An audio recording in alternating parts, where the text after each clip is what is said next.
Now, on 105.9 FM and streaming worldwide on the WMAL app. O'Connor and Company. It is 6:07. It's O'Connor and Company.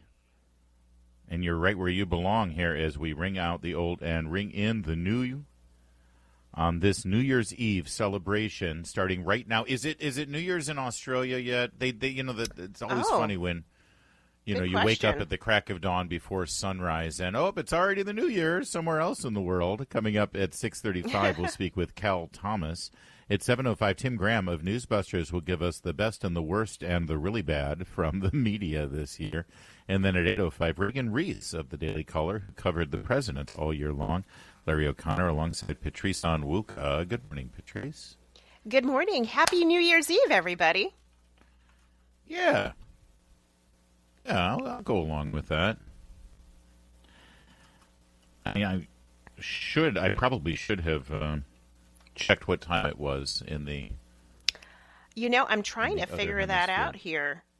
Well, the first to celebrate Christmas is Christmas Island in Kiribati around 10, what is it, GMT?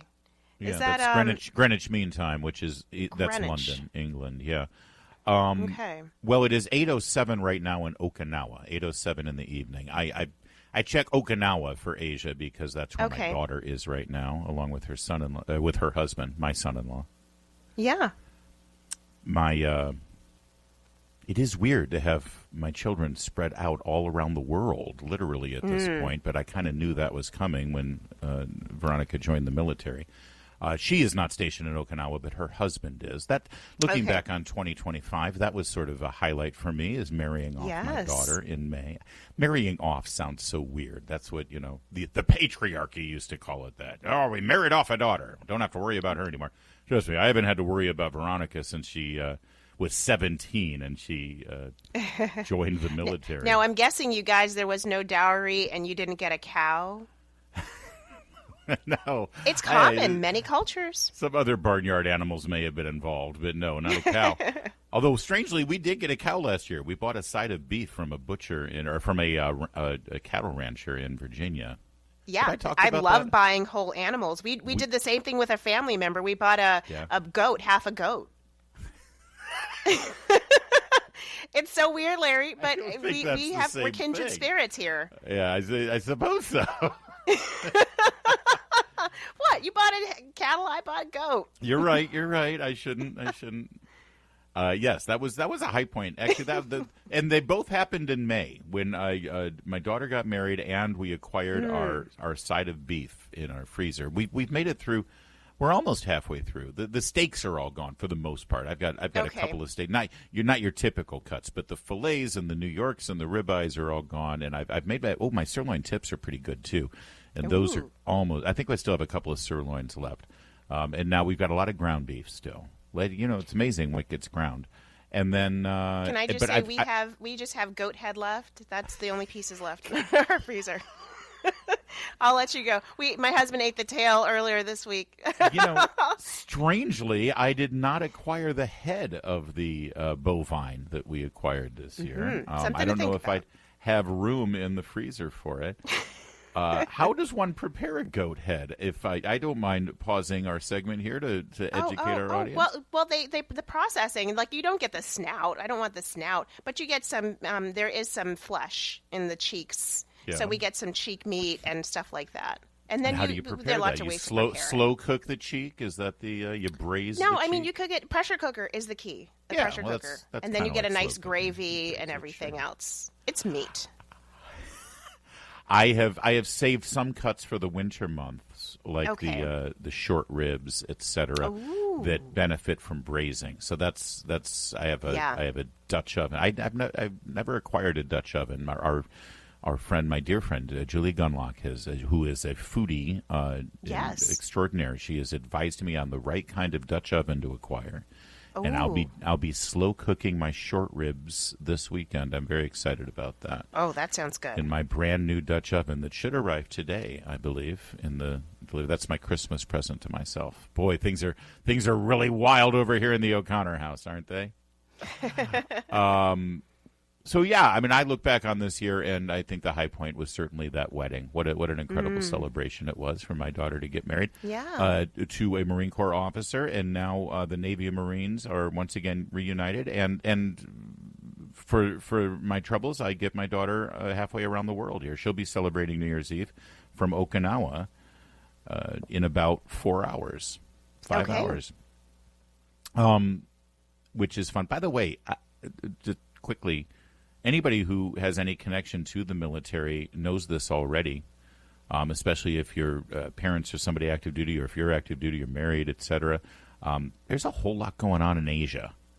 I know there are other parts of the world that we're told is the big hotspots, in Venezuela and the Caribbean. Yes, there's been quite a deployment of Navy vessels down there and things for show. But the demonstrations that we've been doing for the last year out of Okinawa and the Philippines and various parts of the Pacific Rim, and it's for an audience of one, Xi Jinping. There's a whole lot going on over there, and it continues, I can tell you, with a son-in-law now deployed with the Marines over there, and one of our sponsor kids with the Navy, an intelligence officer, just returned a month and a half ago, and he had been in Okinawa for quite some time. There's a whole lot happening, so say a prayer for our military, as I'm sure you do on a daily basis. That said, we promised a look at the viral moments of 2025. Ooh, yes. The biggest and isn't it nice to not be in the middle of a pandemic where the only viral moment we were concerned about was contracting that COVID thing? Oh, goodness. Can actually talk about the viral moments like they were meant to be, things that explode on the internet for some unknown reason. And the number one has got to be the kiss cam moment in the Coldplay concert, right? It is. That Coldplay kiss cam. I mean, I don't know why it became so viral, other than that we love some salacious stuff when it's somebody else's drama and not our own, and especially when it's playing out on camera. And if it had just been like they just stood frozen and didn't act out of the norm, it would have been fine. But they ducked and hide. The guy's hiding, so you knew instantly that this was a taboo relationship. Well, and I love the fact that infidelity, especially a work-related infidelity, is actually exposed as the inappropriate and immoral thing that it should be exposed as. Exactly. It turns out that the man in the Coldplay video was the CEO of a tech firm worth quite a bit of money, and now only worth half that much because his wife is divorcing him, and of course you hate it when a marriage gets destroyed like that, but that's also going to be the end result of somebody behaving that way. I think it also went viral because it was so relatable. We've all been to a public event like that, whether it's a sporting event or a concert or something where they, just to kill time, they do the kiss cam and they show people out there. And oftentimes at sporting events, oftentimes it's a staged thing where something funny happens on the kiss cam, and a lot of times the home sports arena or stadium sort of planted somebody and they do something funny, and it makes everyone laugh. A lot of people thought this was staged. A lot of people thought that reaction was, something that had been scripted or had been set up, but it sure wasn't. It was a major one. All right, that's our first one. We've got more viral moments that we talked about here on the program as well. We'll get to it in a moment. First, though, at 6:15, WMAL traffic and weather every 10 minutes. First on the Times with Steve Hirshorn in the Hadid Carpet Cleaning Traffic Center. Well, let's continue with our viral moments, and in no particular order, because I do want to focus on the fun and funny before we get to some of the sad and tragic. Sydney Sweeney's jeans ad certainly went viral. And Sydney Sweeney still claims that she didn't expect this and had no idea that she would get the reaction that she did. And it has less to do with her being a very attractive actress and selling jeans in a somewhat provocative way. It had to do with some backlash over the idea that the double entendre there about Sydney Sweeney having good genes was in some way interpreted by certain members of the media, liberal members of the media, as being some sort of white pride or white supremacy moment, which, I mean, you've got to be kind of warped to think of it that way, but, well, there you have it. Yeah, I mean, it was a perfect ad at a perfect time because once President Trump was inaugurated, it seemed like there was a turning of the page in America, and all of the DEI and woke stuff was starting to be stamped out of corporate America, and this was an example of you can actually have a white woman, a good-looking, skinny white woman wearing jeans and saying she looks good in them, and so I loved the ad and I love the backlash because it just pointed again that this is a new day in America. We're not going back to the woke, garbage where you have to feature a fat trans black woman in your ad. Sorry. To put it bluntly. Yeah, to put exactly. it bluntly. Well, that's the funny thing. Like, if you're actually showing a woman who is a woman who is proud to be a woman and behaves like a woman and unapologetically says, "Yes, look at me, I'm a womanly woman," that in some way you're being non-inclusive or in some way being bigoted. It's just a remarkable moment. I understand the double entendre about genes, good genes. In other words, this is a genetic superiority, but that's not what it was, and everybody should just calm the heck down. She also handled it all pretty well whenever she was confronted or challenged with it. She did not bow down. No, she didn't. Speaking of bowing down, I don't think any of us will forget the moment that Katy Perry returned to Earth after her 6 months in space. Oh, wait, I'm sorry. What? 6 seconds in space. I apologize. I read that right. Pretty close. Yes, Katy Perry and a gaggle of other middle-aged women went up into a suborbital moment there on the Blue Origin space mission. They called it a mission. Felt weightlessness, then came back down, and Katy Perry acted like she was Neil Armstrong. Continues to amuse, and some of the things. And Gayle King was like, after an experience like that, you're never the same. It's like, dude. Oh, please. It was like a Disney ride. Come on. And I don't mean to diminish it too much, but please. It's like, yes, it was a big deal when, it was done back in 1961 when we were at the brink of it. People didn't know if these things were going to explode. People didn't know what would happen in suborbit. We didn't know, and Alan Shepard did that very brave thing with a very untried system. But that was close to 70 years ago. We have progressed. Yeah. We sent a teacher into space for crying out loud with minimal training on the space shuttle mission. So it was pretty fun to watch celebrities who already have an inflated understanding of their importance to go so overboard with this thing. Agree. And then, of course, the 6'7" trend. I just hate to have to call attention to it, but yes, you got to call attention to 6'7". It's undeniable. It's a thing. And the best part about this, my favorite part about the 6'7" trend, and I got to give a hat tip to the kids who have made this thing such a big deal. Have your kids gotten into the 6'7" thing? Are they? Oh, unfortunately, it's everywhere. Yeah, it's everywhere. I got to give a hat tip to them because it is truly one of those incredible unicorn moments where it's undeniable how this thing is a trend and it's popular and everybody is like crazed with the idea of 6'7". And if you don't know what we're talking about, I'm sorry, there's no explanation. You must live under a rock. But you must be under. Yeah, that's true. Basically, kids go nuts anytime the numbers 6 and 7 are aligned with each other. Whether it's a score of a sporting event, 6-7, or one of the teams gets 67, and you basically just sort of move your 6-7. Move your right and left hands. Or. Sort of like like you're weighing the two options, 6-7, 6-7, and they go nuts. They scream. They like it's like, but here's why I think it's incredible. If you ask one of these kids what does it mean, they will say it means nothing.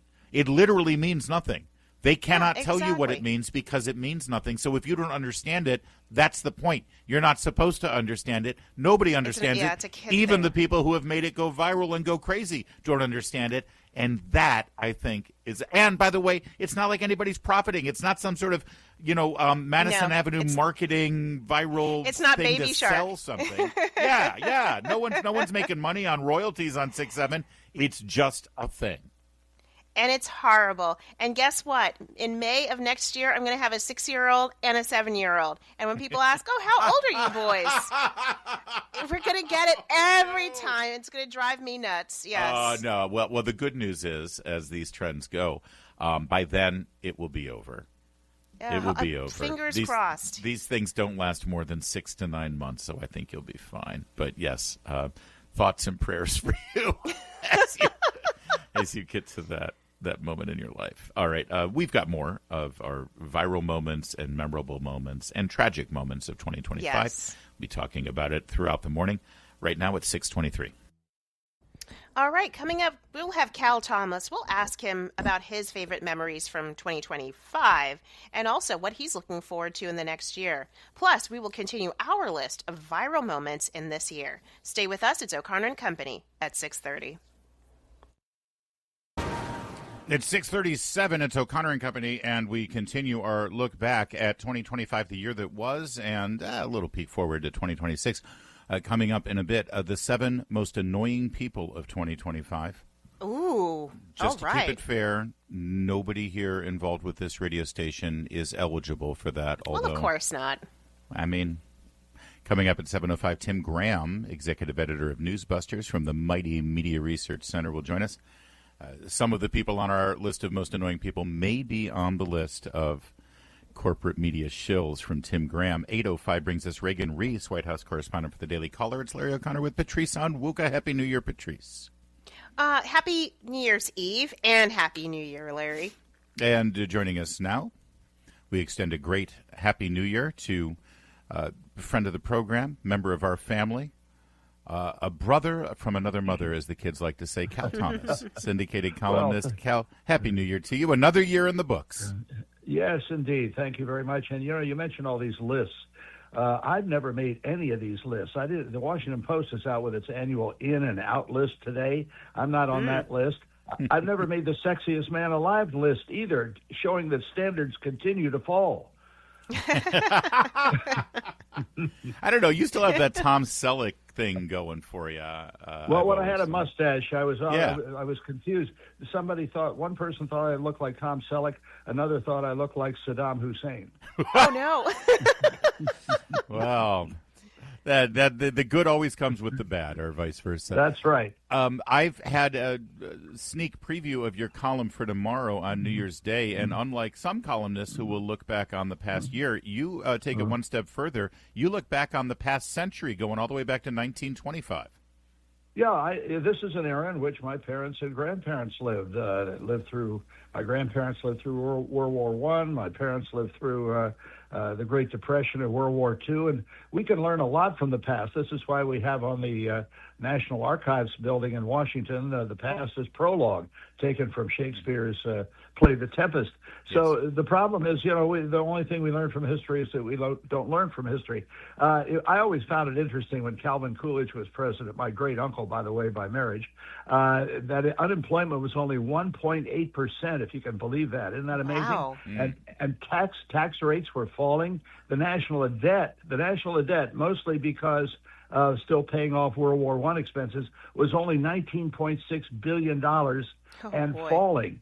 It's just amazing, isn't it? Now, on the cultural scene, this is important. The great silent movie star Rudolph Valentino died at 31 from an ulcer, and there were riots in New York. 60,000 people turned out just to get close to his body. Wow. A woman named Norma Jean Mortensen was born, later changed her name to Marilyn Monroe. Yeah. Queen Elizabeth and Fidel Castro were born. I was not born, but, I would come later. You just missed that cut. Cal, yeah. I love that look back. And as we look ahead, I think one of the things we've all been appreciative of having a president who is a no-holds-barred. We're going to hold people accountable, and we're going to make our streets safe, close our border, raise educational levels and standards, and carry a broad stick across the world and not be afraid to use it. What are you looking forward to with the Trump administration over the next year?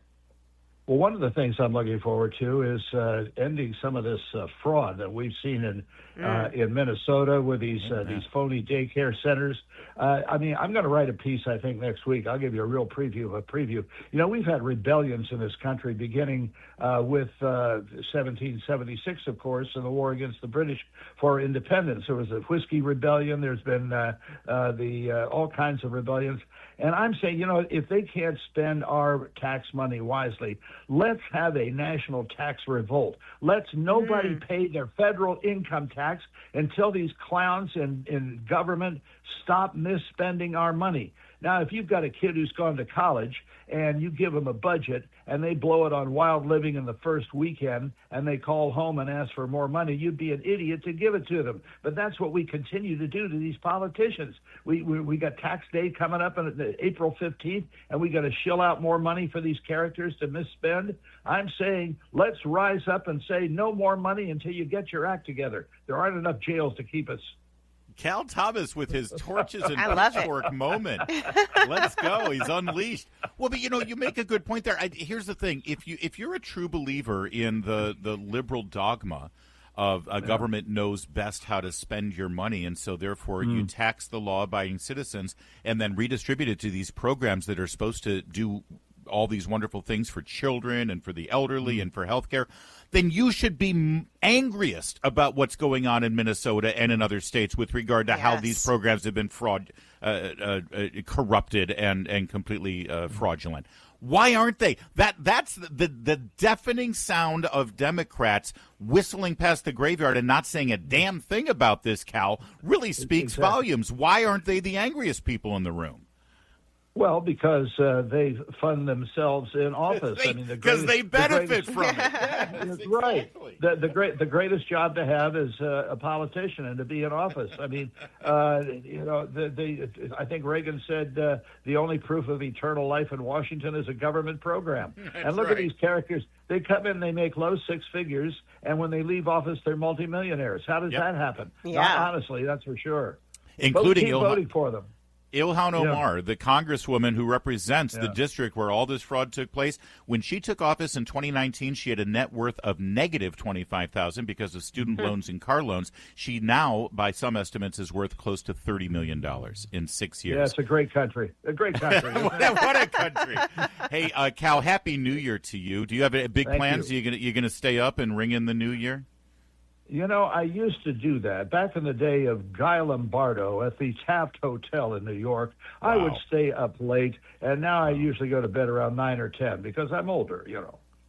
All right. Well, Guy Lombardo references aside, Cal, you're young at heart for all of us. That's right. We love having you. We look forward to another year Cal. of Cal Thomas Thank every Thank you very Wednesday. much. Thanks, guys.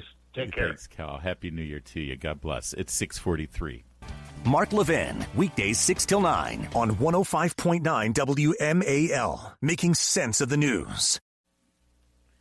A lot of lists right now. People compile lists at the end of a year. I love them. Yeah.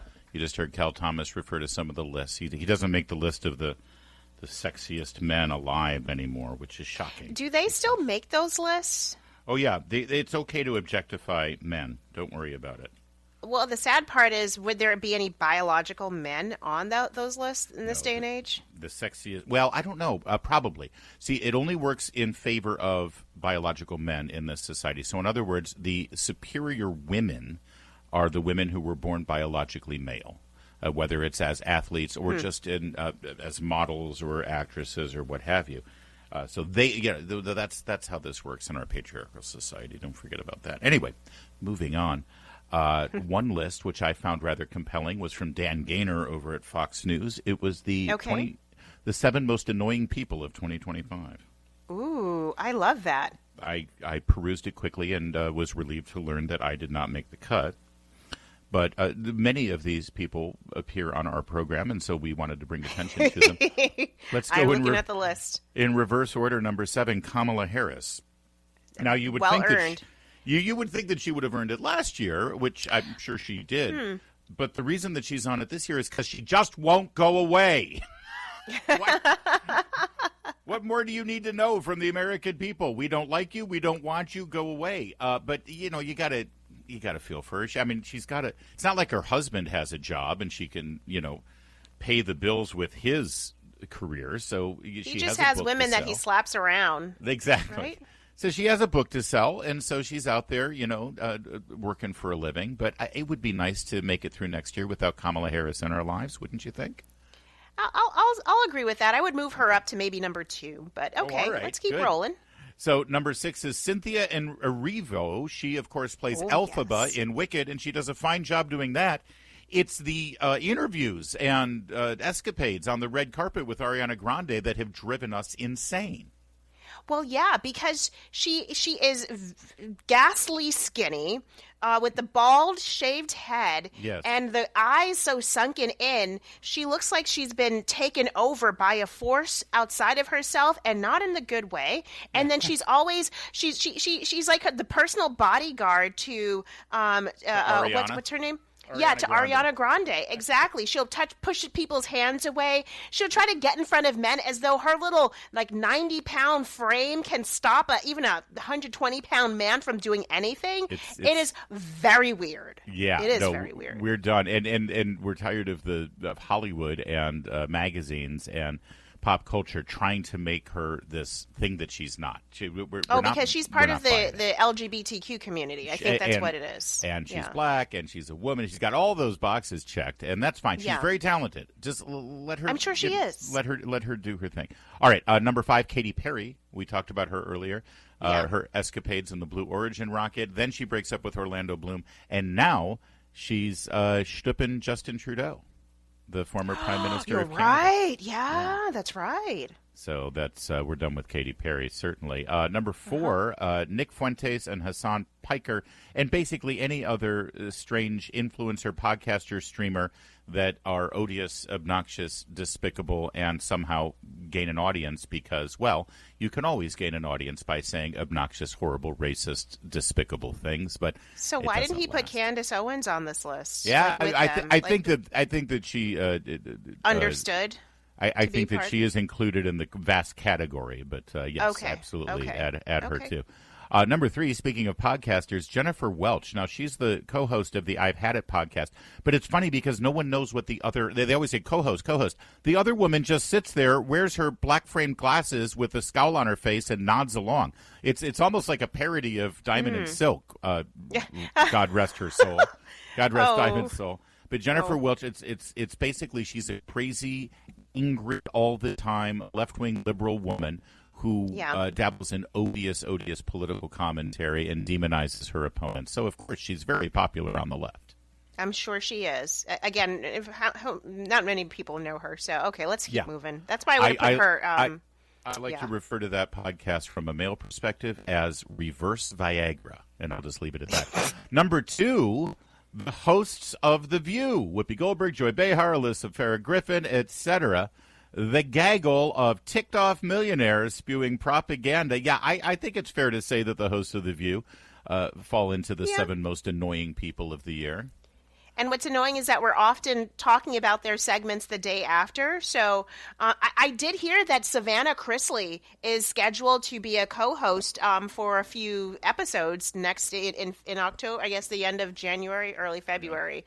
If you don't remember, her President Trump pardoned her parents who went to jail for some fraud stuff. Yes. The Chrisleys. Yeah, I do remember that. That should be interesting. Also, many people are speculating that Marjorie Taylor Greene might have a gig lined up there. She probably will. Once she leaves Congress next week. Yeah. And then finally, the number 1 spot, I don't think there's any quarrel here. The most annoying people of 2025, number 1, taking the crown, Jimmy Kimmel. There you go. Perfect. Yeah. He is annoying, to say the least. It's 6:53. Can we put some honorable mentions? Oh, no. Oh, yeah. Go ahead. Definitely an honorable mention goes to Hunter Biden because he just kept giving, including last week, giving, I am entitled and I don't take any accountability.